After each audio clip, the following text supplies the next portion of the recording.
في رحاب رمضان.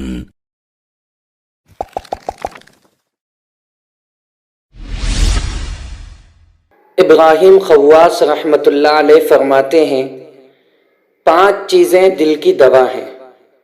तदब्बुर के साथ कुरान करीम की तिलावत करना, रोज़े की बिना पर पेट का खाली होना, रात में नमाज पढ़ना, सहर के वक्त अल्लाह के हुजूर गिड़गिड़ाना, नेक बंदों की सुहबत इख्तियार करना।